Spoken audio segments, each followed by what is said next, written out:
अज्ञानतिमिरान्धस्य ज्ञानाञ्जनशलाकया चक्षुरुन्मीलितं येन तस्मै श्रीगुरवे नमः। श्रीचैतन्यमनोभीष्टं स्वावितं येन भूतले स्वयं रूपकदा मह्यं ददाति सुपदान्तिकं वन्देकं श्रीगुरो श्रीयुतपथकमलं श्रीगुरुं वैष्णवांस श्रीरूपं साग्रजातं सगणरघुनाथान्वितं तं सजीवं साद्वैतं सावधूतं परिजनसहितं कृष्णचैतन्यदेवं श्रीराधाकृष्णपादान् सकगण ललिता श्रीविशाखान्विदांश हे कृष्णकरुणा सिन्धो दीनबन्धो जगत्पदे गोपेश गोपिका कान्ता राधा कान्ता नमोऽस्तुते तप्त काञ्चन गौराङ्गी राधे बृन्दावनेश्वरी वृषभानुसुते देवी प्रणमामि हरिप्रिये वाञ्छाकल्पतरूपयश्च कृपा सिन्धु भयेव च पतितानां पावनेभ्यो वैष्णवेभ्यो नमो नमः। जय श्री कृष्ण चैतन्य प्रभु नित्यानंद श्री अद्वैत गदाधर श्रीवासादि गौरभक्त वृंद हरे कृष्ण कृष्ण कृष्ण हरे हरे हरे राम राम राम हरे हरे मूकं करोति वाचालं पङ्गुं लङ्घेतये गिरिं यत्कृपातमगं वन्दे श्रीगुरुं दीनदारिणं परमानन्दमाधवं श्रीचैतन्य ईश्वरं हरि ओम् तत्सत्। ॐ नमो भगवते वासुदेवाय। ॐ नमो भगवते वासुदेवाय। ॐ नमो भगवते वासुदेवाय। नारायणं नमस्कृत्य नरं चैव नरोत्तमं देवीं सरस्वतीं व्यासं ततो जयमुदीरयेत्। नष्टप्रायेषु अभद्रेषु नित्यं भागवतसेवयां भगवती उत्तमश्लोके भक्तिर्भवति नैष्टिकी निगमकल्पतरो कलितं फलं सुखमुखादमृतद्रवसंयुतं पिबत भागवतमृसमालय मकरगरसिकापुविपावकाः शृण्वतां सगतः कृष्णा पुण्यस्मरणकीर्तनः हृदयन्तस्थो हि अभद्राणि वितुर्नोति सुकृतः सदाम्। हरे कृष्णा। नंदी प्रभु जी। सर्वशास्त्राब्धिपीयूषा सर्ववेदैकषत्फला सर्वसिद्धान्तरत्नाद्या सर्वलोकैकदृक्प्रदा सर्वभागवतप्राणा श्रीमद्भागवतप्रभो कलिद्वन्द्वोदितादित्या श्रीकृष्ण परिवर्तिता परमानन्दपाताय प्रेमवर्षि अक्षरायते शर्वाद सर्वसेव्याय श्रीकृष्णाय नमोऽस्तु मे मत् एकबन्धो मत्सङ्गिन् मद्गुरु मन्महादना मन्निष्ठारका मद्भाग्या मत् आनन्ता नमोऽस्तु ते असाधु साधु दायिन् आतिनो चाता कराः नमुञ्च कदाचिन्मां प्रेम हृत्कन्तयोस्फुरा हरे कृष्णा कृष्ण कृष्णा हरे हरे हरे राम राम राम हरे हरे हरे कृष्ण பக்தர்களே, மீண்டும் உங்களை சாஸ்திரங்களில் சாம்பாஷணை நிகழ்ச்சியில் வரவேற்பதில் மகிழ்ச்சி அடைகிறேன். நம்ம சூத கோஸ்வாமி சவுனக ரிஷிகளிடமுடைய அந்த கங்கை நதிக்கரையில் அமர்ந்து கொண்டு, அதாவது நைமிசாரண்யத்தில் அமர்ந்து கொண்டு அவர்கள் கேட்ட பல்வேறு கேள்விகளுக்கு பதிலளித்துக் கொண்டிருக்கிறார். கடைசியாக அவங்க கேட்ட கேள்வி என்ன அப்படின்னா, பரீட்சத் மகாராஜா எதற்கு அனைத்தையும், தன்னுடைய செல்வங்கள் அனைத்தையும் துறந்து அவர் கங்கை நதிக்கரையில் அமர்ந்தார் அப்படிங்கிற ஒரு கேள்வி ஒண்ணு கேட்டாரு. அதற்கான பதிலை நம்ம பார்த்துக்கிட்டு இருக்கோம். சென்ற வாரம் நம்ம பார்த்தது என்ன அப்படின்னா, ஷமிக ரிஷிக்கும் ஸ்ருங்கி, அதாவது அவருடைய மகன் ஸ்ருங்கி, அவங்க ரெண்டு பேருக்கும் நடைபெற்ற ஒரு பேச்சுவார்த்தை சம்பாஷணை என்ன அப்படின்னா, சாபம் கொடுத்து விட்டார் இல்லையா. அந்த அந்த சிறுவர்களோடு விளையாடி கொண்டிருந்த ஸ்ருங்கிக்கு பரீட்சத் மகாராஜா தன்னுடைய தகப்பனாருடைய கழுத்தில், சமிக ரிஷி கழுத்துல ஒரு இறந்து போன ஒரு பாம்பை மாலையாக போட்டு விட்டார் அப்படிங்கிற செய்தி கேட்ட உடனே அந்த கோபத்துல அவன் ஒரு சாபம் கொடுக்கிறான். அந்த சாபம் கொடுத்த பிறகு அவன் இப்பொழுதுதான் அங்கு வந்து கொண்டிருக்கிறான். எங்க வந்து கொண்டிருக்கிறான்? ஒரே ஒரு நிமிஷம் ஜஸ்ட்.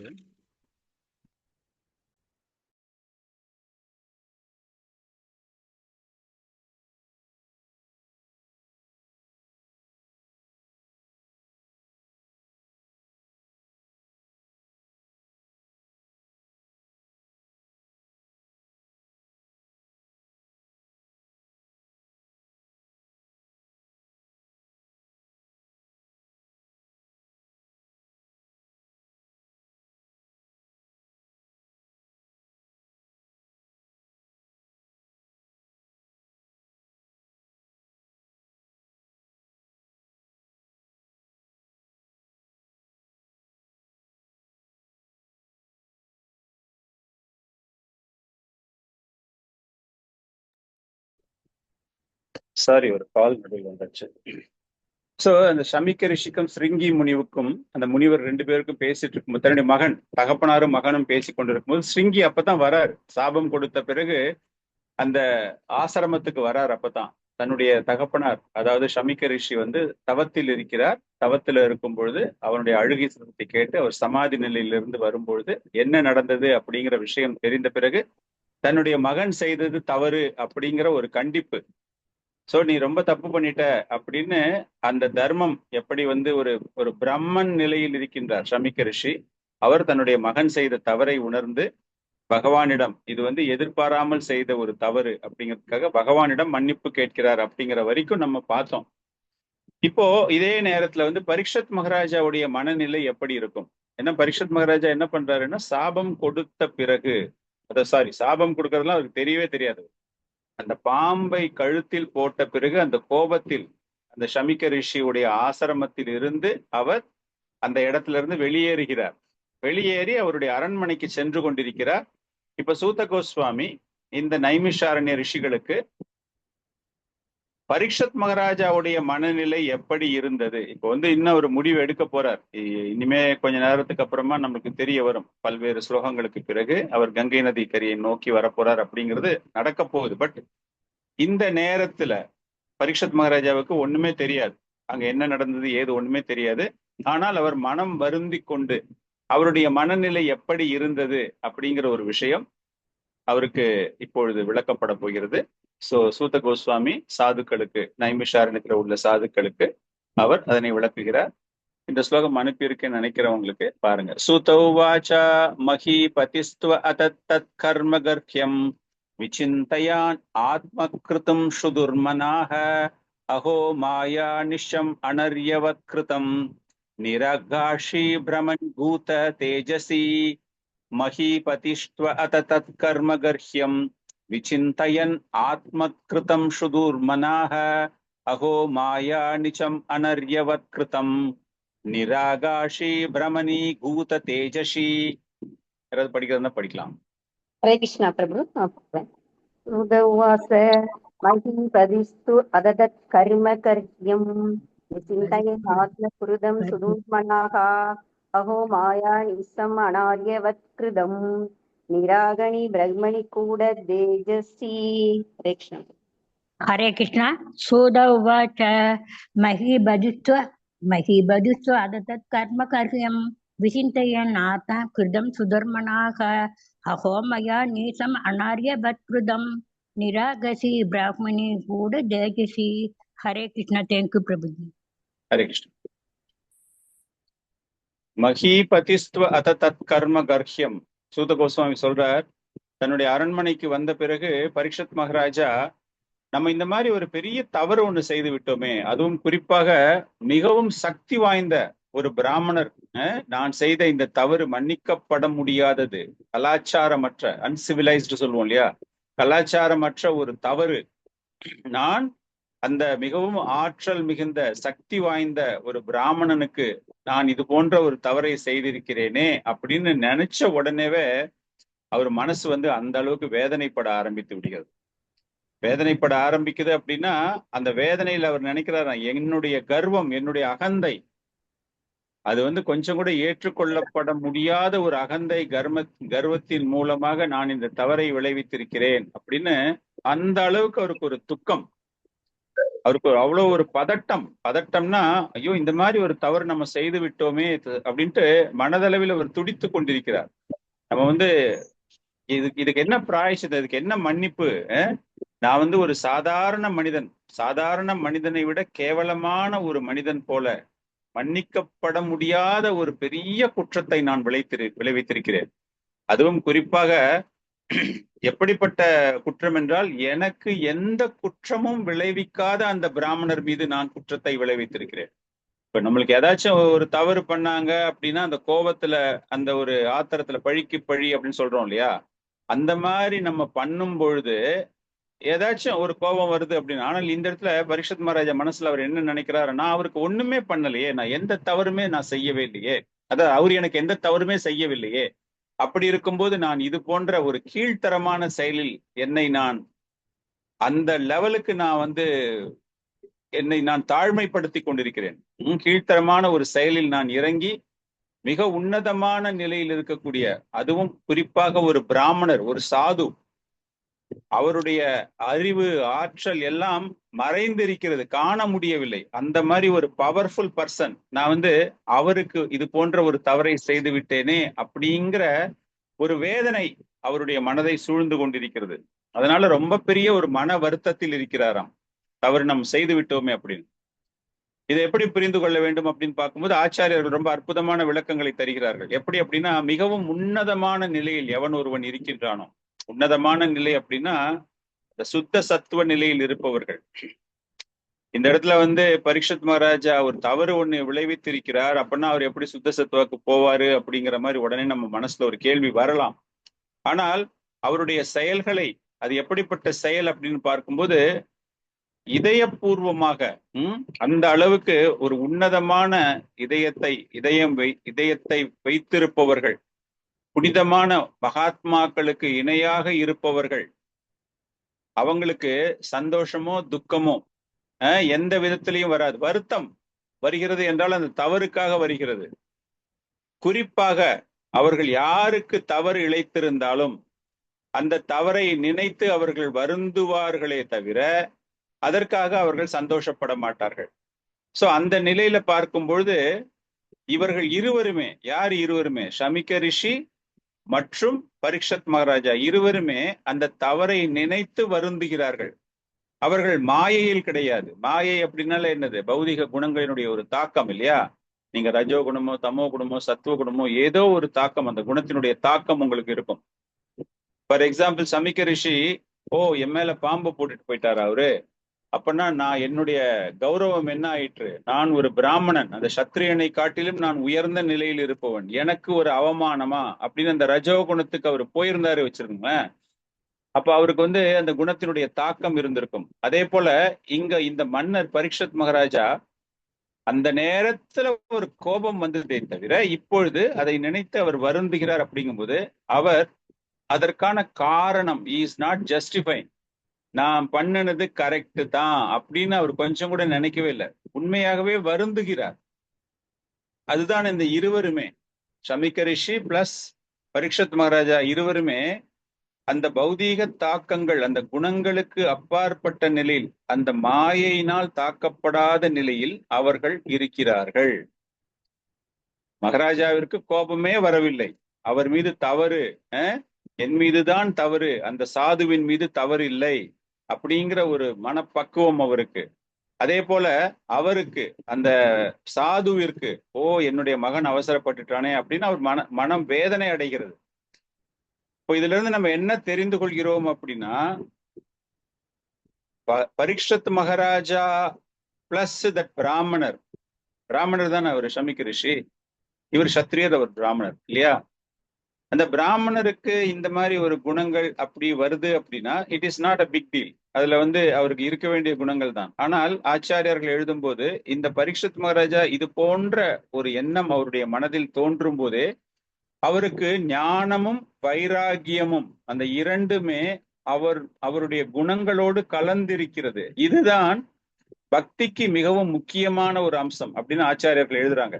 பின்னாடி என்ன வரப்போகுதோ அதுக்கான ஒரு குவாலிட்டிஸ் பரீட்சித் மகாராஜா கிட்ட இருக்கணும். அந்த ஞானம் எப்படிப்பட்ட ஞானம்? மன்னிக்க வேண்டும், தவறை ஏற்றுக்கொள்ள வேண்டும் அப்படிங்கிற மாதிரி. அந்த வைராகியம், இந்த மன்னிப்பு, இது பின்னாடி என்ன ஆக போகுது அப்படிங்கிற ஒரு விஷயம், அது இப்பவே ஸ்ட்ராங்கா அவர்கிட்ட அந்த வைராகியமாக தோன்றுகிறது. இது பகவானின் மீது பக்தி செலுத்துவதற்கு மிகவும் முக்கியமான ஒரு விஷயமாக இருக்கிறது. பகவானினுடைய கருணை, பரீட்சித் மகாராஜாவை பொறுத்த வரைக்கும் அவருடைய கருணை, அவருக்கு மிக சிறந்த பெயர் புகழ் எல்லாமே இருக்குது. அவருடைய செயல்களிலேயே பகவானுக்கு பக்தி செய்யக்கூடிய ஒரு விஷயங்கள் இருக்கிறது. அவருடைய ஆட்சியில் லக்ஷ்மி தேவியினுடைய கடாட்சம் எல்லா இடத்துலயுமே இருக்கு. எல்லா விதமான செல்வங்களும் அவர்கிட்ட இருக்கு. அப்படிங்கும் போது நிச்சயமாக அவர் பகவானினால் அருள் பெற்றவர், பகவானின் அருள் பெற்றவர் பரீட்சித் மகாராஜா. பிளஸ் அவருடைய குணங்கள் வேற, அவருக்கு இந்த அளவுக்கு அந்த பக்தியில் அவர் மிகவும் உன்னதமாக இருக்கிறார் அப்படிங்கிற விஷயமும் இந்த ஒரு ஸ்லோகத்திலிருந்து நம்ம தெரிஞ்சுக்கிறோம். இதன் பிறகு அவருடைய தொடர்ச்சியாக அப்படியே அந்த ரிப்பெண்டன்ஸ் சொல்றோம் இல்லையா, அந்த மன துயரம், மனத்தாங்கல், அவர் செய்த தவறு, அதை பற்றி அவர் என்ன பண்றாரு அப்படின்னா, மனதளவில் அந்த வருத்தத்தை, அந்த சாபம் முழுமையடைவதற்கு முன்பாகவே, அவர் என்ன சாபம்னு கூட இன்னும் அவர் காதுல வந்து விழல, அந்த சாபம் அவருக்கு தெரியப்படுத்துவதற்கு முன்பாகவே, அவர் அந்த சாபத்தை பற்றி அறிவதற்கு முன்பாகவே மனதளவில் அவர் முழுமையான மன்னிப்பை அவர் ஏற்றுக்கொள்கிறார். முழுமையான மன்னிப்பை நான் தர வேண்டும், இது என்னுடைய தவறு, நான் தவறிழைத்து விட்டேன், பகவானினுடைய நியமங்கள், பகவானினுடைய போதனைகள், பகவானினுடைய ரூல்ஸ் அண்ட் ரெகுலேஷன் சொல்லுவோம் இல்லையா, அதை எல்லாமே நான் வந்து கண்டிப்பாக ஒரு அரசனாக நான் அதை நடைமுறைப்படுத்தி இருக்க வேண்டும். அதனால இந்த தவறு நான் செய்திருப்பதினால், அவர் மனது புலம்பல் தொடர்ந்து கொண்டே இருக்கிறது, நான் இந்த தவறை செய்து விட்டதால் நிச்சயமாக எனக்கு ஏதோ ஒரு துன்பம் காத்து கொண்டிருக்கிறது அப்படிங்கிறது இந்த நேரத்துல அவருடைய மனசுல தோன்ற துவங்கி விட்டது. எதுவாக இருந்தாலும் பரவாயில்ல, அப்ப அவர் மனசு சொல்லுதான், எதுவாக இருந்தாலும் பரவாயில்லை, எனக்கு எப்படிப்பட்ட துன்பமாக இருந்தாலும் சரி, அதை ஏற்றுக்கொள்ளக்கூடிய நிலையில் நான் என்னை தயார்படுத்தி கொள்கிறேன். அந்த மாதிரி நான் வந்தா தான் நான் செய்த இந்த பாவ விளைவில் இருந்து நான் விடுபட முடியும். அவரு நான் ஏதாவது பிராயச்சித்தம் பண்றேன், அது பண்றேன், இது பண்றேன், இந்த மாதிரி பண்ணிட்டு போய் பிராயச்சித்தம் பண்ணிட்டு போயிடலாம், நம்ம வந்து அரசன் தானே, நம்ம வந்து தொடர்ந்து அரசாட்சியில இருக்கணுமே அப்படிங்கிற மாதிரிலாம் நினைக்கல அவரு. எந்த விதமான தெர் இஸ் நோ ரிசர்வேஷன், அவரு எனக்கு இப்படி இருக்கணும் அப்படி இருக்கணும் அந்த மாதிரிலாம் எதுவுமே நினைக்காம அவருடைய மனசு சொல்ல ஆரம்பிச்சுடுதான், you are going to suffer, உனக்கு பெரிய துன்பம் ஒன்று காத்து கொண்டிருக்கிறது அப்படின்னு அவர் மனசு சொல்லும் பொழுது மனதளவில் அதை வரவேற்க அவர் தன்னை தயார்படுத்திக் கொள்கிறார். காரணம் என்ன சொல்றார் அப்படின்னா, நான் பகவானை அவமதித்து விட்டேன். ஒரு பிராமணனை அவமதிப்பது என்பது, அந்த பிராமணன் யார் என்றால் பகவானினுடைய பிரதிநிதி, அவருக்கு அந்த அளவிற்கு ஒரு மரியாதையை மன்னர் அங்கு தருகிறார். அதனால என்னால் தடுக்க முடியாத அளவுக்கு எனக்கு ஒரு பெரிய ஆபத்து மிக விரைவில் வர இருக்கிறது, அது போன்ற ஒரு ஆபத்து எனக்கு வர வேண்டும் என்றால் அது பகவான் கிருஷ்ணருடைய விருப்பம், அது வரட்டும், அதன் மூலமாக என்னுடைய பாவத்திற்கு அது பரிகாரமாக அமையட்டும், அதன் மூலமாக நான் என்னை தூய்மைப்படுத்திக் கொள்ள தயாராக இருக்கிறேன், இனிமே நான் இது போன்ற ஒரு தவறை செய்ய மாட்டேன். அவருடைய மனசுல எவ்வளவு பெரிய சிந்தனைகள்லாம் ஓடுது பாருங்க. முதல்ல அந்த பிராமணர் தவறே செய்யல அப்படிங்கிற லெவலுக்கு அதை அவர் ஏற்றுக்கொள்கிறார். பகவானுக்கு நான் ஒரு அபராதம் விளைவித்து விட்டேன், பிராமணர் வந்து பகவானினுடைய ஒரு பிரதிநிதி அப்படிங்கிறாரு, எனவே எனக்கு பெரிய ஆபத்து காத்து கொண்டிருக்கிறது அப்படிங்கிறாரு. எப்படிப்பட்ட ஆபத்தாக இருந்தாலும் அதை ஏற்றுக்கொள்ள நான் தயாராக இருக்கிறேன், அதன் மூலமாக நான் செய்த பாவத்திலிருந்து நான் விடுதலை அடைகிறேன், அப்புறமா மீண்டும் இது போன்ற ஒரு தவறை நான் செய்ய போவது கிடையாது. அந்த மனசுல அந்த உறுதி வந்துடுச்சு, இவ்வளவும் அவர் வந்து எடுக்கிறார். சோ இந்த ஒரு ஸ்லோகத்துல நம்ம பார்த்தோம் அப்படின்னா, ஒரு தூய்மையான பக்தன் அவன் செய்த தவறிற்கு, அவன் செய்த அபராதத்திற்கு அவனே மாற்று வழியை காண்கிறான். அந்த அபராதம் நம்ம பண்ணிட்டோமே அப்படின்னு சொல்லிட்டு நம்ம பௌதிக வாழ்க்கையில பாத்தீங்க அப்படின்னா, ஒரு அபராதம் ஒண்ணு பண்ணிட்டாங்க, ஏதாச்சும் ஒண்ணு பேசிட்டாங்க, ஏதாச்சும் ஒரு செயல் பண்ணிட்டாங்கன்னா அதை வந்து எப்படியாச்சும் they will want to justify, நான் பண்ணது தப்பு கிடையாது, நான் பண்ணது கரெக்டு தான் அப்படின்ற அந்த தவறை மறைப்பதற்கு எவ்வளவு முடியுமோ அவ்வளவு முயற்சி செய்வார்கள், அதை உண்மையாக்குறதுக்கு பார்ப்பாங்க. ஆனால் இங்கு பரீட்சித் மகாராஜா என்ன சொல்றாரு, தன்னை தற்காத்து கொள்வதற்கு அவர் தயாராகவே இல்லை. அவர் பெரிய மன்னர், பகவானினால் ரட்சிக்கப்பட்டவர், ஒரு துளி கர்வம் கூட கிடையாது, என்கிட்ட வந்து இவ்வளவு ஆற்றல் இருக்கிறது, பகவானுடைய கிருப்பை இருக்கிறது, நான் என்ன வேணாலும் பண்ணலாம் அப்படிங்கிற மாதிரிலாம் அவர் ஒண்ணுமே பண்ணல. உண்மையாக அந்த தவறிலிருந்து அவர் தன்னை திருத்தி கொண்டு ஒரு புது வாழ்க்கையை நோக்கி போக வேண்டும், மறுமலர்ச்சி, அதாவது கம்ப்ளீட்லி டிரான்ஸ்ஃபார்ம், அந்த தப்புல இருந்து நம்ம வெளியே வரணும் அப்படிங்கிற விஷயம். முக்கியமான ஒரு காரணம் என்ன அப்படின்னா, பிராமணர்களுக்கும் பசுவிற்கும் பகவான் எப்பொழுதுமே ரட்சிப்பவர். நமோ பிராமணிய தேவாய கோ பிராமணிய ஹிதாயச்ச, கோ பிராமணிய ஹிதாயச்ச. அந்த மாதிரி பிராமணர்களையும் பசுக்களையும் காப்பவர் அந்த பகவான். அப்படிப்பட்ட ஒரு பிராமணனுக்கு நான் மிகப்பெரிய தவறை இழைத்து விட்டேன், தெரிந்திருந்தும் நான் தவறை இழைத்து விட்டேன். அதனால அவ்வளவு ஆற்றல் மிகுந்த ஒரு பிராமணனை நான் இது போன்ற ஒரு துன்பத்தில் அவரை வேதனைப்பட வைத்தது எனக்கு தக்க தண்டனை என்பது கிடைக்கும். அப்ப அவருடைய தவறை பரீட்சித் மகாராஜா பகவானோடு இணைக்கிறார். பிராமணன் அப்படிங்கும் போது பகவானுடைய ஒரு பிரதிநிதி அப்படிங்கும் போது நான் இந்த தவறை பகவானுக்கு இழைத்து விட்டேன். சோ தத்துவ ரீதியாக ஒரு பக்தன் அப்படிங்கும்போது நம்ம பார்க்கும்போது சேவ அபராத வைஷ்ணவ அபராத அப்படின்னு சொல்லிட்டு நம்ம 2 அபராதங்களை பத்தி பேசுவோம். சோ வைஷ்ணவ அபராதம் அப்படிங்கிறது பகவானையே நீங்க அவரை நீங்கள் குறை கூறியது போல, அவரை அவமதித்தது போல நம்ம பாக்குறோம் இல்லையா? பாகவத்துல எவ்வளவு அருமையான கதைகள்லாம் பார்த்திருப்போம். வைஷ்ணவ அபராதம் அப்படிங்கிறது, அந்த வைஷ்ணவ அபராதத்திற்கு யாரு மன்னிப்பு தர முடியும் என்றால் அந்த வைஷ்ணவரே தான் தர முடியும்.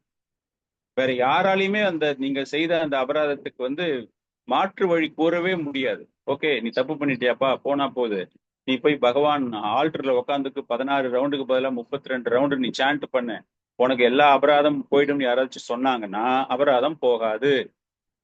அந்த வைஷ்ணவரே மனம் உவந்து நீ குற்றம் செய்யவில்லை, உன்னுடைய செயல்கள் மன்னிக்கப்படுகின்றன அப்படின்னு சொன்னாதான் அந்த அளவுக்கு அது சீரியஸ்.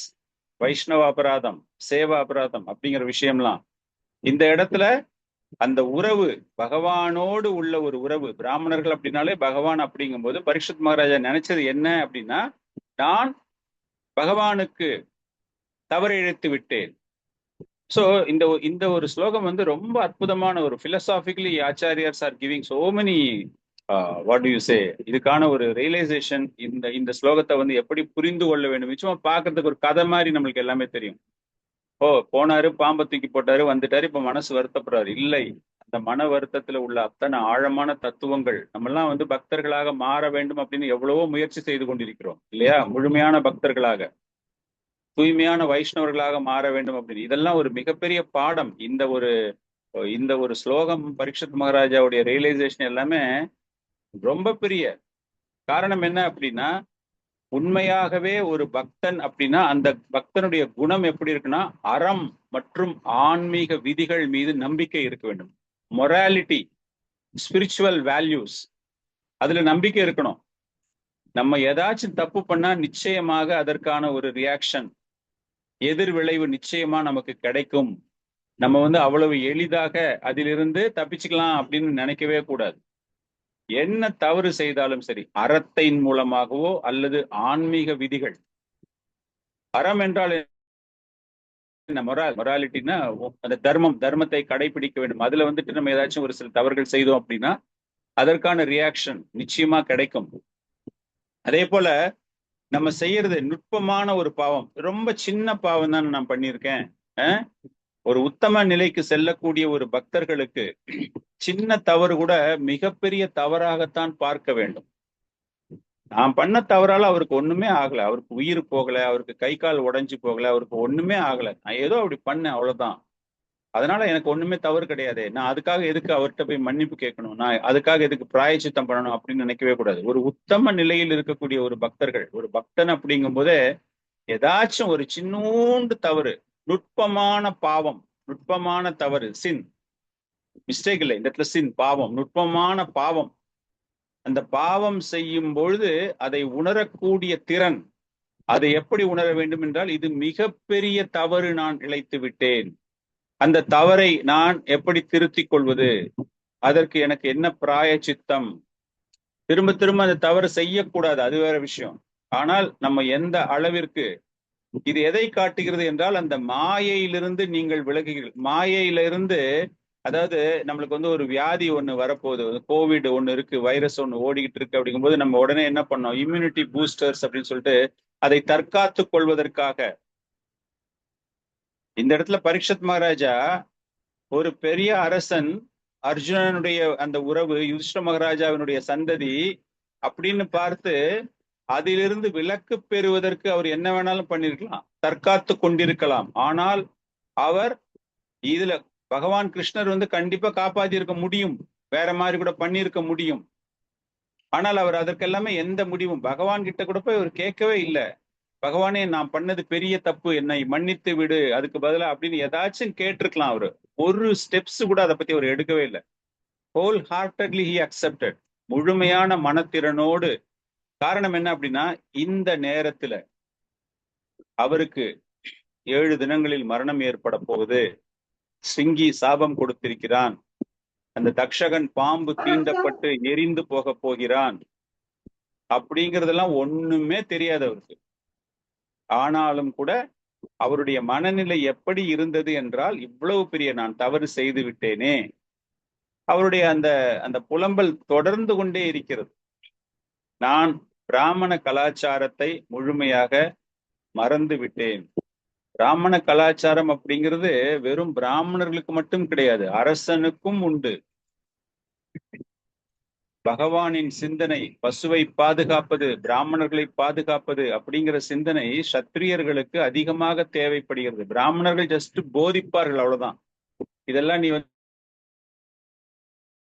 இந்த அரசனான பரீட்சத் மகாராஜா அதெல்லாமே செய்யல அப்படிங்கிறது, நாகரீகமற்ற முறையில் நான் நடந்து கொண்டு விட்டேன் அப்படின்னு அந்த மனசுல அந்த வேதனை துவங்கும் போது அவருக்குள்ளேயே அவர் சொல்லிக்கிறாராம், என்னுடைய குலம் நாசமாகட்டும், என்னுடைய அரசு, ஏன்னா இந்த தவறு நான் பண்ணியிருக்கேன், அதனால இந்த தவறுக்கு நான் முழு பொறுப்பேற்று கொண்டு எந்த அழிவு வந்தாலும் எனக்கு வரட்டும், என்னுடைய அரசாங்கத்திற்கு வரட்டும், என்னுடைய ராஜ்யத்திற்கு வரட்டும், என்னுடைய செல்வத்திற்கு வரட்டும், என்னுடைய படைகளுக்கு வரட்டும் அப்படின்னு அந்த அளவுக்கு அவர் பிரார்த்தனை பண்றாராம். என்னுடைய படைகளுக்கு வரட்டும் அப்படின்னா அந்த படை வீரர்கள்லாம் மரணம் அடையணும்னு அப்படி வேண்டல அவரு.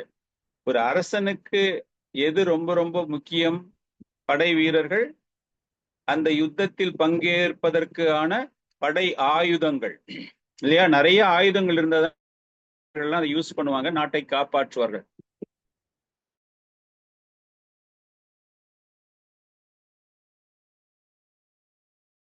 என்னுடைய அரண்மனை அழியட்டும், என்னுடைய செல்வங்கள் அழியட்டும், எனக்கு அழிவு ஏற்படட்டும், என்னை சார்ந்தவர்கள் யாருக்குமே அழிவு வரக்கூடாது. அந்த மாதிரி அவர் ப்ரே பண்ணவே இல்லை. தனிப்பட்ட முறையில் இந்த தவறுக்கு நான் தான் காரணம், இந்த பிராமணர் அதனால் என்னுடைய அரசாங்கத்தையே எரித்து கொள்ளட்டும், எல்லாத்தையுமே அவர் பண்ணிட்டு. ஏன்னா ஒரு அனாதையா, ஒண்ணுமே இல்லாம, இந்த ராஜ்யமே ஒண்ணுமே இல்லாத பரீட்சத் மகாராஜான்னு ஒரு ராஜ்யம் இருந்தது அப்படிங்கிறது யாருக்குமே தெரியாத அளவிற்கு அதற்கு ஒரு அழிவு ஏற்படட்டும். காரணம் என்ன அப்படின்னா, ஒவ்வொரு முறை நாம் ஏதாச்சும் அந்த குணங்கள், 3 குணங்கள் தாக்கம் இல்லையா, அந்த 3 தாக்கத்தினால்தான் நமக்கு என்னென்ன கிடைக்குது? அரசாங்கம் கிடைக்குது, படை வீரர்கள் கிடைக்கிறாங்க, படையில் உள்ள ஆயுதங்கள் கிடைக்கின்றன, செல்வங்கள் கிடைக்கின்றன. சோ இந்த 3 குணங்களுமே அழிந்து போகட்டும் அப்படிங்கிற மாதிரி அவர் அந்த மனவேதனையில் பகவான்கிட்ட பிரார்த்தனை பண்ணல. இது எல்லாத்துக்குமே நான் தயாரா இருக்கேன். எதிர்பாராத ஒரு பெரிய இழப்புக்கு அவர் தயாராக இருக்கிறார். நீ பண்ணின குற்றத்துக்கு உனக்கு என்ன பனிஷ்மெண்ட் தெரியுமா அப்படின்னு யாராச்சும் வந்து சொன்னாங்கன்னா, கொஞ்சம் கூட எதிர்பார்க்காத அளவுக்கு எது வேண்டுமானாலும் நடக்கட்டும், அதற்கு நான் தயாராக இருக்கின்றேன். காரணம் என்ன அப்படின்னா, அது போன்ற ஒரு அமங்கலமான செயலை நான் செய்திருக்கிறேன், நான் மிகப்பெரிய தவறு இழைத்து விட்டேன். இது என்னுடைய அணுகுமுறை, என்னுடைய ஒரு பலகீனம், என்னுடைய மிக குறைந்த ஒரு புத்திசாலித்தனம். என்னிடம் இருந்த மங்களமான செயல்கள் அனைத்தையும் நான் இழந்ததினால் இது போன்ற ஒரு தவறை நான் செய்திருக்கிறேன். என்கிட்ட இருக்கிற மங்களகரமான மக்களுடைய மன நிம்மதி, செழிப்பான அரசு, இதெல்லாமே என்கிட்ட உள்ள ஒரு மங்களம். ஆனால் அமங்கலமான ஒரு செயலின் மூலமாக நான் இதை இழப்பதற்கும் தயாராக இருக்கிறேன். இது எல்லாமே அழியட்டும், எனக்கு ஒண்ணுமே வேண்டாம் அப்படிங்கிற அளவுக்கு அவருடைய மனசு வேதனை, அதற்கு தயாராக இருக்கிறார். அந்த நிலையில்தான் அவருக்கு அந்த செய்தி கிடைக்கிறது. என்ன செய்தி அது? சாஷிந்தயான் இதம் அதஸ்ரண யதா முனே ஸ்ருத்கோ நிரிதிஷ்தக்ஷகாயஹ சாது மேனேனா சிரே சஹ நலம் பிரசக்தஸ்ய விரக்தி காரணம். சாஷிந்தயான் இதம் அதஸ்ரண யதா முனே ஸ்ருதோக்து நிரிதிஷ்தக்ஷகாயஹ स शातु मेनेन चिरेण तक्षः நலம் பிரசக்தஸ்ய விரக்தி காரணம். இந்த ஸ்லோகம் அனுப்பியிருக்கேன், யாராச்சும் படிக்கிறது படிக்கலாம். सा चिन्तयन् इत्थम् अदा शृणोत्यथा मुने सुदोक्तो निर्दिदिस्तक्षकाख्यः स साधुमेनेनाचिरेण दक्षः नलं प्रसारणम्. हरे कृष्ण प्रभुजी. सा चिन्तयन् इत्थम् अदा शृणोत्यथा मुने सुदोक्तो निरुदितक्षकाख्यः ससादिमेनेन सिरेण दक्षः नलं प्रसक्तस्य व्यक्तिकारणम्. हरे कृष्ण. हरे कृष्ण प्रभु. Yes ma'am. स चिन्तयन्त्येतम् अथा शृणोत्यथा मुनि सुदोक्ता निर्दशकाख्यः स साधुमेनेन शिरेण दक्षः नलं प्रसक्तस्य विरक्तिकारणम्. हरे कृष्ण. प्रभुजी. स चिन्तयन् इत्थम् अदा शृणोत्यथा सुदोक्तो निर्दिष्टक्षकाख्यः स साधुमेनेन श्रेण दक्षः नलं प्रसक्तस्य विरक्तिकारणम्. थैंक यू प्रभुजी. हरे कृष्ण. हरे कृष्ण. हरे कृष्ण. अदा शृणोत्यथा मुने सुदोक्तो निर्दुर्दक्षकाख्यः स साधु मेनेन चिरेण दक्षका नलं प्रसक्तस्य विरक्तिकारणम्. थैंक यू प्रभुजी. हरे कृष्ण प्रभुजी. सा चिन्तयन् इत्थम् अतः शृणोत्यथा मुने सुदोक्तो निरुतिस्तक्षकाख्यः स साधुमेन सिरेन दक्षका नलं प्रसक्तस्य विरक्तिकारणम्. हरे कृष्ण. சோ அரசர் இது போன்ற ஒரு மனவேதனையில் வருத்தப்பட்டு கொண்டிருந்த போது தவிர்க்க முடியாத மரணம் அப்படிங்கிற ஒரு செய்தி அவருடைய காதுகளில் எட்டுகிறது. அந்த மரணம் எப்படி ஏற்படும் என்றால், பாம்பு கடித்து, தக்ஷகா அப்படிங்கிற ஒரு பாம்பு கடித்து. இது யாரால் தரப்பட்டது? அந்த சாதுவினுடைய மகனான ஸ்ருங்கியினால் சபிக்கப்பட்ட அந்த சாபம் பழிப்பதற்கு 7 தினங்கள். சோ இதை அவர் ரொம்ப பெரிய நல்ல செய்தியாக அவர் எடுத்துக்கொள்கிறார். காரணம் என்ன அப்படின்னா, இந்த பௌதீக உலகில் இருக்கக்கூடிய என்னுடைய பந்தங்கள், இந்த பௌதீக உலகத்தோடு எனக்கு இருக்கக்கூடிய ஒரு தொடர்பை நான் புரிந்து கொண்டு அதிலிருந்து வெளியேறுவதற்கு காரணமாக இருக்க போகிறது அப்படின்னு. இந்த பௌதீக பந்தம் அப்படின்னா அவருக்கு அந்த நேரத்துல அந்த தாகம், உடல் களைப்பு, அதனால அவருக்கு ஏற்பட்ட கோபம் இல்லையா?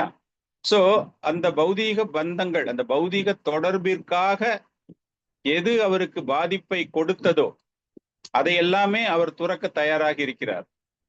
It is called.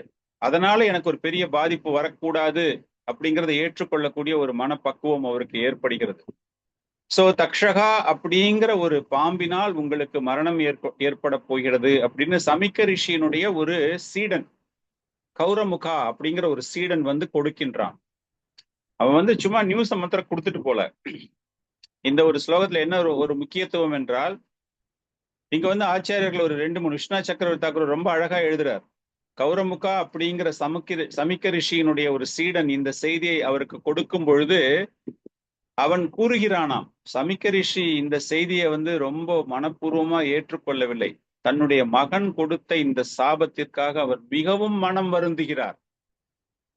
அவருடைய மகனை அந்த அளவுக்கு அவர் திட்டி இருக்காரு. அவனுக்கு அவனுடைய மனம் மிகவும் கேவலமான நிலையில் இந்த செயலை செய்திருக்கிறது என்று அவனை கண்டித்திருக்கிறார். அவருக்கு வேற வழியே தெரியல, இதுல இருந்து எப்படி மீள வேண்டும் அப்படின்னு அவருக்கு தெரியாத ஒரு சோகத்தோடு தான் இந்த செய்தியை உங்களுக்கு அவர் சொல்லி அனுப்பியிருக்கிறாரே தவிர அவருக்கு இதில் எந்த விதமான ஆனந்தமும் கிடையாது. அவர் இந்த செய்தியை கொடுக்கும் போது எவ்வளவு பெரிய துயரத்தோடு இந்த செய்தியை உங்களுக்கு அவர் சொல்லி அனுப்பியிருக்கிறார் என்பதையும் உங்களுக்கு தெரியப்படுத்த அவர் ஆசைப்படுகிறார். எதற்காக சொல்லப்படுகிறது என்றால், 7 தினங்களில் உங்களுக்கு மரணம் நிச்சயம் அப்படிங்கிறதால உங்களை நீங்கள் தயார்படுத்தி கொள்ள வேண்டும் என்ற ஒரு நல்ல எண்ணத்தோடு தான் இது சொல்லப்பட்டிருக்கிறதே தவிர நீங்கள் செய்த செயலுக்கு உடனே பகவான் விடை கொடுத்திருக்கிறாரே என்ற ஒரு ஆனந்தம் கிடையாது. மனப்பூர்வமாக அவர் மனம் வருந்துகிறார் அப்படிங்கிற மாதிரி அவர் சொல்றார். உடனே ஆச்சாரியர்கள்லாம் எழுதுறாங்க, அப்படின்னா அவர் என்னை மன்னித்து விடு அப்படின்னு ஏன் அந்த சீடனிடம் அவர் கூறவில்லை? அந்த மாதிரி அவர் சொல்லியிருக்கலாமே. அவருக்கு ஆக்சுவலா மனசுல அந்த மாதிரி தோன்றுகிறதாம். அந்த சீடன் கௌரமுகா அந்த விஷயத்த சொல்லிட்டு அவனை உட்கார வச்சு அவனுக்கு ஒரு கெஸ்ட் வந்திருக்காரு, அதிதி வந்திருக்காரு, அவனுக்கு நிறைய அதெல்லாம் ஒண்ணுமே நடக்கலாங்க. ஏன்னா ஒரு துக்கத்துல இருக்காங்க ரெண்டு பேருமே. இவர் துக்கம் கிடையாது, இவருக்கு பரீட்சித் மகாராஜாவுக்கு ஒரு துக்கம் கிடையாது, அவர் காத்து கொண்டிருக்கிறார். ஆனால் அந்த சொல்ல வந்த சீடனுக்கு அவ்வளவு மன வருத்தம். அப்ப அந்த நேரத்துல there is no question of hospitality. வாங்க உட்காருங்க, ஜூஸ் சாப்பிடுங்க, ஸ்வீட் சாப்பிடுறீங்களா, அதெல்லாம் அங்க பேசவே முடியாது. அவன் அவ்வளவு துக்கத்துல இருக்கான். அதனால அவன் போகும்போது அவரு நினைக்கிறாராம், நான் செய்த தவறுக்கு மன்னிப்பை நான் கேட்க வேண்டும். ஏன்னா மன்னிப்பே அவர் கேட்கல இல்ல, இது வரைக்கும் சமிக்க ரிஷிட்ட மன்னிப்பே கேட்கல இல்ல அவர் பாட்டுக்கு அந்த அகங்காரம் அந்த கோபத்தோட அந்த இடத்தை விட்டு வந்துடுறாரு. ஆனால் இந்த இடத்துல அந்த ரிஷி, அந்த பிராமணர் அப்படிங்கிறவரு தன்னுடைய சீடன் மூலமாக மனப்பூர்வமான ஒரு மன்னிப்பை அவர் கூறியிருக்கிறார். நான் இதுக்காக வருத்தப்படுவேனே தவிர நான் சந்தோஷப்படவில்லை என்பதை நீங்கள் தெரிந்து கொள்ள வேண்டும் அப்படின்னு. அதெல்லாம் கேட்ட உடனே பரீட்சித் மகாராஜா அந்த இடத்தை விட்டு அந்த சீடன் நகர்ந்த பிறகு அவரு நினைக்கிறாராம், நம்மளும் மன்னிப்பு கேட்கலாமா அப்படிங்கும்போது அப்புறம் டக்குன்னு அவருடைய உள்மனது கூறுகிறது, இல்ல நம்ம மன்னிப்பு கேட்டா அவருக்கு அது இன்னும் பெரிய துக்கத்தை கொடுக்கும். ஐயோ நம்ம பையன் இந்த மாதிரி பண்ணிட்டானே, அரசர் எங்கிட்ட மன்னிப்பு கேட்டுட்டாரே. ஒரு ராஜ்யத்தையே பரிபாலனம் செய்யக்கூடிய நிலையில் இருக்கக்கூடியவர். அந்த பிராமணரை பொறுத்த வரைக்கும் பரீட்சித் மகாராஜா அரசனுக்கு இணையாக பார்க்கப்படுகிறார். அவர் அதான் சொல்றாரு இல்லையா, பையன்கிட்ட புத்திமதி கூடும்போது என்ன சொல்றாரு, அவர் கடவுள்டா, அந்த கடவுளையே நீ சபிச்சிட்டியடா அப்படிங்கிறார். சோ அந்த ஸ்தானத்துல அவர் பார்த்து கொண்டிருக்கிறார். அவர் மன்னிப்பு கேட்டுட்டா எங்க அந்த சாதுவிற்கு மனசு அதனால பாதிப்பு அடைந்து விடுவாரோ, அதனால இந்த சாபத்துக்கு ஏதாச்சும் வழி கிடைக்குமா, ஏதாச்சும் பிராயச்சித்தம் கிடைக்குமா அப்படிங்கறத அவரால் பண்ண முடியாது. சோ அதனால அவருக்கு மனசு இன்னும் வருத்தப்பட போயிட போது, அந்த வருத்தத்தை நான் தர விரும்பவில்லை அப்படின்னு சொல்லிட்டு அவர் என்ன சொல்றாரு, ஒண்ணுமே சொல்லாம அப்படியே விட்டுறாரு. சோ அந்த தக்ஷகன் 7 தினங்களில் அந்த பாம்பினால் நான் தீண்டப்படுவேன் அப்படிங்கிறத அவர் முழு மனதோடு ஏற்றுக்கொண்டு இந்த பௌதீக வாழ்க்கையிலிருந்து எல்லா விதமான பற்றுதல்களிலிருந்தும் நான் விடுபடுவதற்கு இது ஒரு மிகப்பெரிய செயலாகத்தான் நான் இதை பார்க்கிறேன். அந்த அளவுக்கு அந்த செய்தி இந்த மரணத்தை மிகப்பெரிய ஒரு சந்தோஷமான செய்தியாக ஏற்றுக்கொள்ளக்கூடிய செய்தியாக அவர் அதை வரவேற்கிறார். இதை நான் எதிர்பார்த்தேன், முதல்லயே நான் எதிர்பார்த்தேன். என்னுடைய வாழ்க்கையில மிகப்பெரியதாக ஒரு அபராதம், கெலாமிட்டின்னு சொல்லுவோம் இல்லையா, ஒரு மிகப்பெரிய விபத்து ஏற்பட போகிறது அப்படிங்கிறத நான் நினைத்து கொண்டுதான் இருந்தேன். இப்போ எனக்கு ரொம்ப ரொம்ப ரொம்ப சந்தோஷமா இருக்கு. ஏன்னா வேற ஏதாச்சும் மங்களமான செய்தி எனக்கு ஏதாச்சும் வந்துடுமா அப்படின்னு தான் நான் பார்த்துக்கிட்டு இருந்தேன். அது வரல. நல்ல வேளை இந்த பௌதீக உலகிலிருந்து நான் வெளியேறுவதற்கான செய்தி என்னுடைய மனதிற்கு சுகத்தை தருகிறது அப்படிங்கிறதாம்.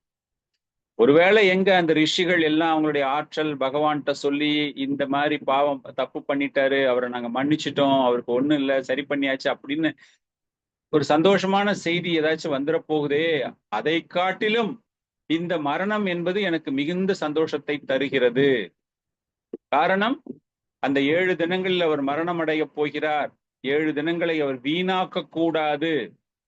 இந்த 7 தினங்களில் என்னெல்லாம் செய்ய முடியுமோ அதெல்லாமே செய்யறதுக்கு எனக்கு நிறைய ஆயுத்தங்கள், நிறைய டைம் கிடைச்சிருக்கு. 7 நாள், நம்மெல்லாம் 7 நாள்ல நீங்க சாக போறோம் அப்படின்னோடனே நம்மளுக்கு அப்படியே திக்பிரம பிடிச்சு உக்காந்துப்போம்.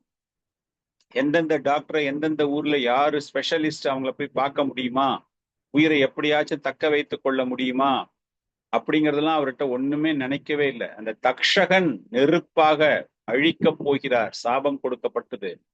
என்னுடைய அனைத்து விதமான சந்தோஷங்கள், பௌதிக சந்தோஷங்கள் எல்லாமே நான் வெளியேற போகிறேன். அந்த வைராகியம், இதிலிருந்து நான் வெளியேற போகிறேன்.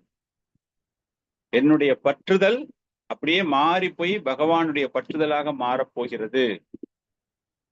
சோ பகவான், அதாவது ஒரு பக்தர்கள் இது போன்ற ஒரு சாபத்தை எப்படி பார்க்கிறார்கள், நம்ம இதுல இருந்து என்ன தெரிந்து கொள்ள வேண்டும், இந்த ஒரு ஸ்லோகத்துல நம்ம என்ன தெரிந்து கொள்ள வேண்டும் அப்படின்னா, நமக்கு கிடைக்கக்கூடிய சாபம் அது ஒரு வரமாக பார்க்கப்படுகிறது.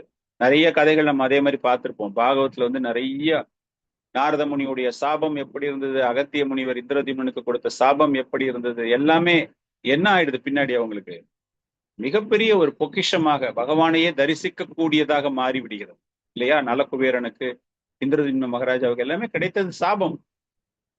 அந்த சாபம் எப்படிப்பட்ட சாபமாக மாறுகிறது என்றால் பகவானை தரிசிக்க கூடிய சாபம். அதே போலத்தான் இங்க வந்து அந்த சாஸ்திர ரூபத்தில் பகவானை தரிசிக்க போகிறார் பரீட்சத் மகாராஜா.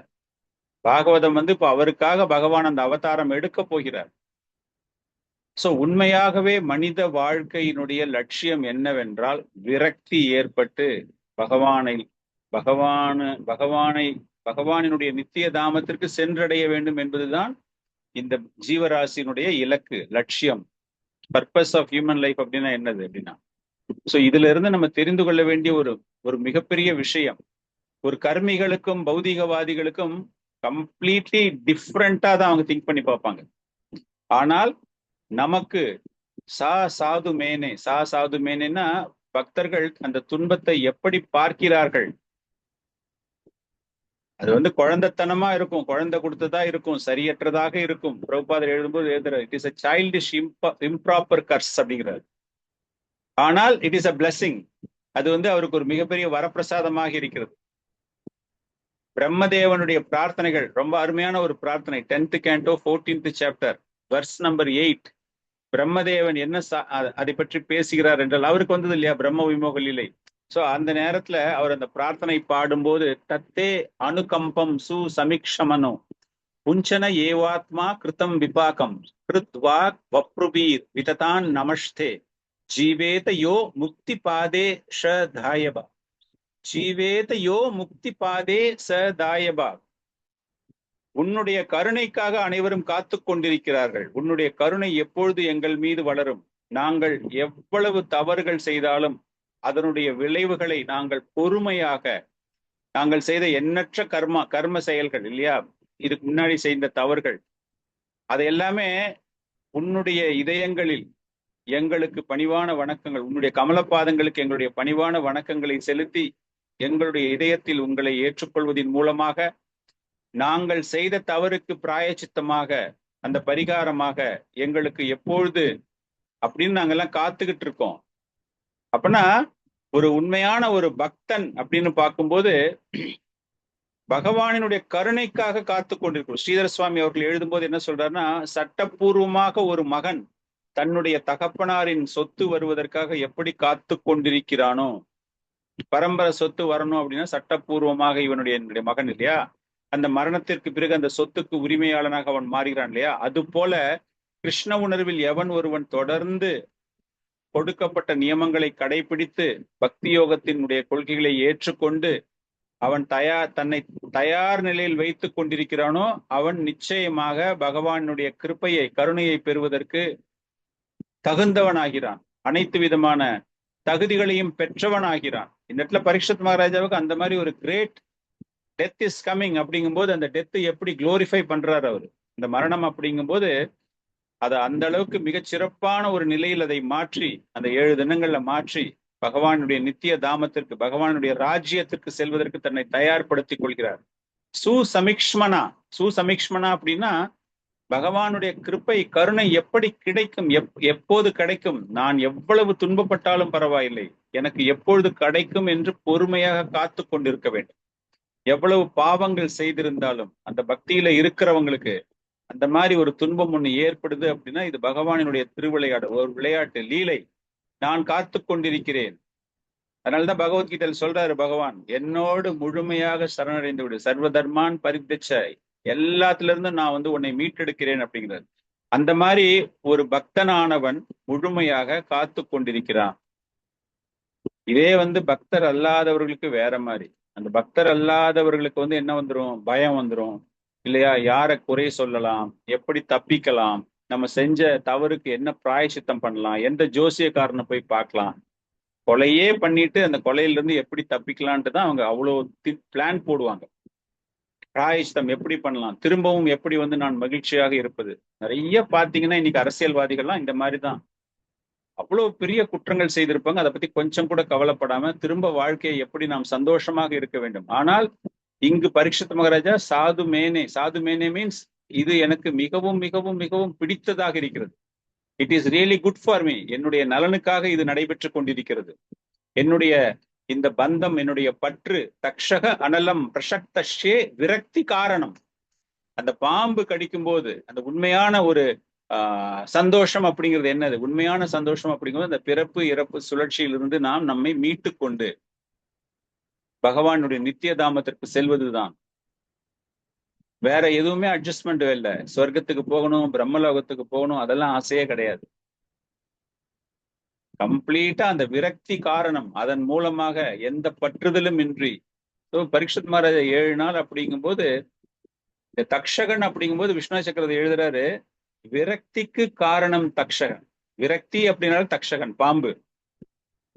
பிரசக்தகா அப்படின்னா அந்த அளவுக்கு பற்றுதலோடு ஒருவன் இருக்கின்றான் என்றால் அவனுக்கு இந்த மாதிரி ஒரு ஒரு ஒரு அழிவு தரக்கூடிய மரணம் ஏற்பட்டாதான் அந்த விரக்தியில் இருந்து அவன் வெளியேறுவான்.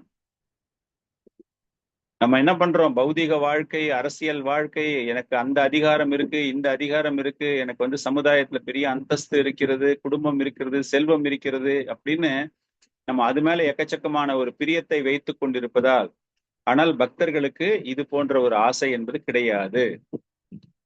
பரீட்சித் மகாராஜாவுக்கு வந்து எக்கச்சக்கமான செல்வம் இருக்கு, எக்கச்சக்கமான பேர் இருக்கிறது, புகழ் இருக்கிறது, செல்வம் இருக்கிறது, எல்லாமே இருக்கிறது. ஆனால் அவர் உணர்ந்தது என்ன?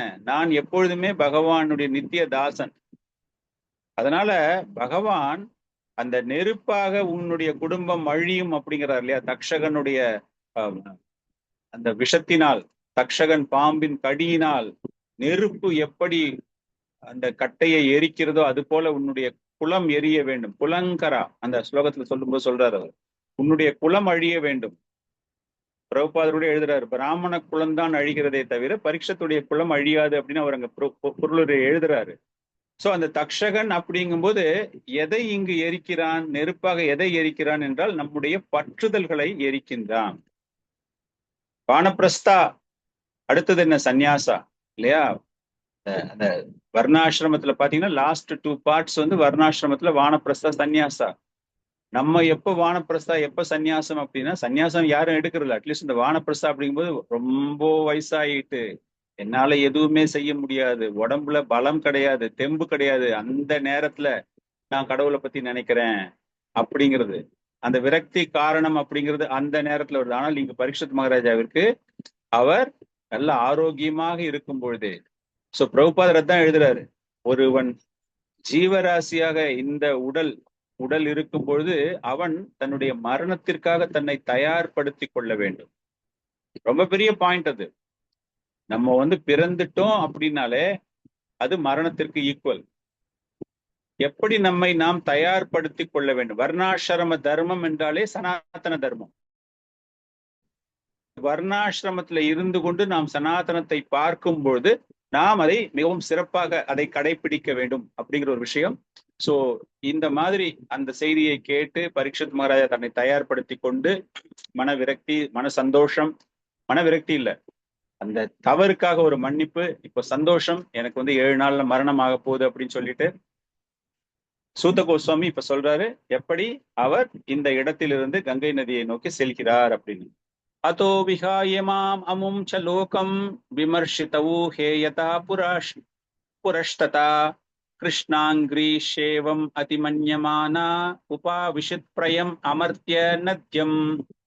இந்த மாதிரி எனக்கு மரணம் 7 தினங்களில் கிடைக்க போகிறது அப்படிங்கும்போது மிக உயர்ந்த ஒரு உணர்வு, கான்சியஸ்னஸ், எக்ஸால்டட் கான்சியஸ்னஸ், மோர் தேன் கிருஷ்ணா கான்சியஸ்னஸ் அப்படி சொல்ற மாதிரி பாத்தீங்கன்னா எக்ஸால்டட் கான்சியஸ்னஸ். பிரபுபாதர் எழுதும்போது எழுதுறாரு, தட் 7 நாள்ல நான் சாக போறேன் அப்படிங்கும்போது அவர் நேரா எங்க போறாராம்? கங்கை நதி கரையில் சென்று பகவானை தன்னுடைய மனதில் நிலைநிறுத்தி கொண்டு பகவானை பிரார்த்தனை செய்ய வேண்டும்.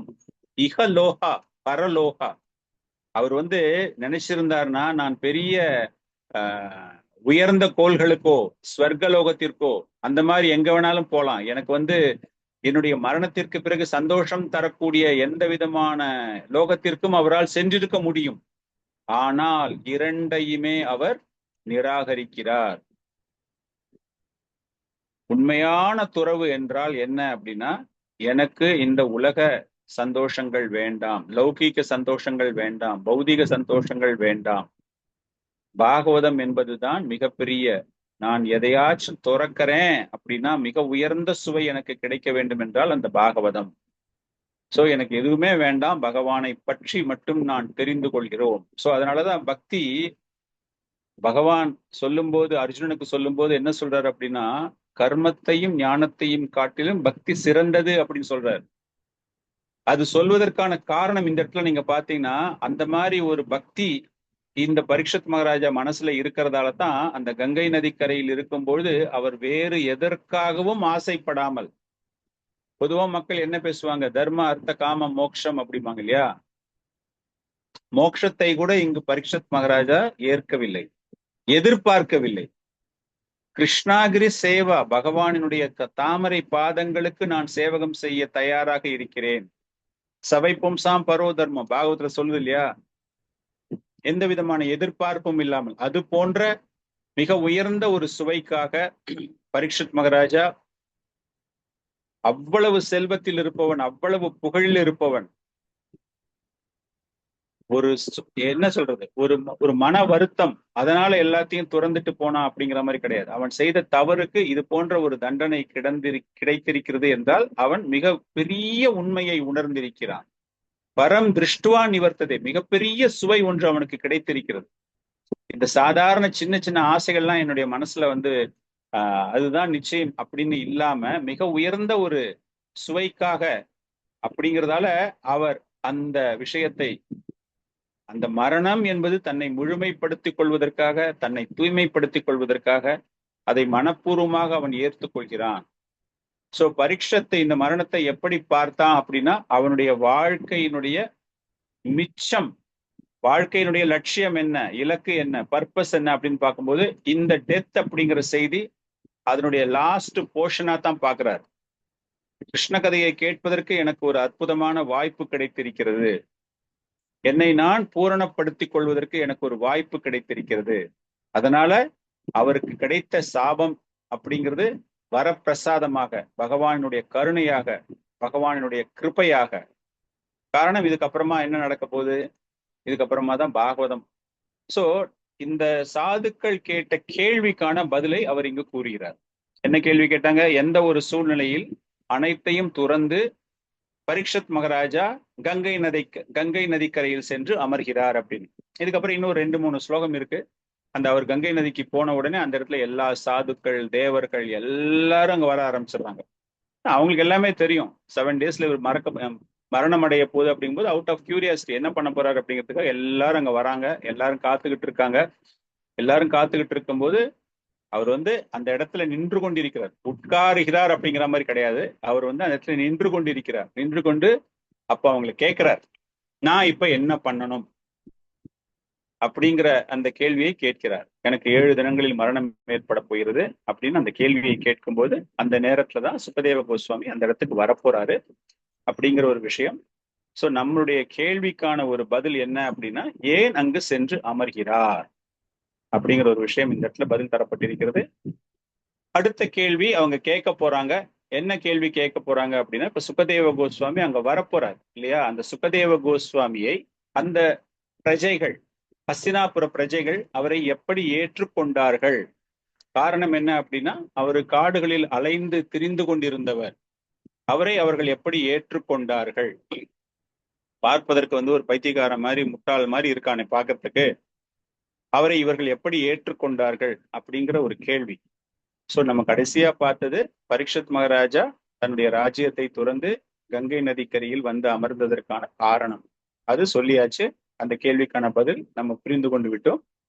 அடுத்த கேள்வி சுகதேவ கோஸ்வாமியை பற்றி கேட்கிறார்கள். அதற்கான புரிதல்களை நாம் அடுத்த வகுப்புகளில் பார்க்க இருக்கிறோம். சோ இதோட நம்ம இன்னைக்கு செஷன் முடிக்கிறோம். ஹரே கிருஷ்ணா. உங்களுக்கு ஏதாச்சும் டவுட்ஸ், ஏதாவது சந்தேகம் கேட்கலாம்.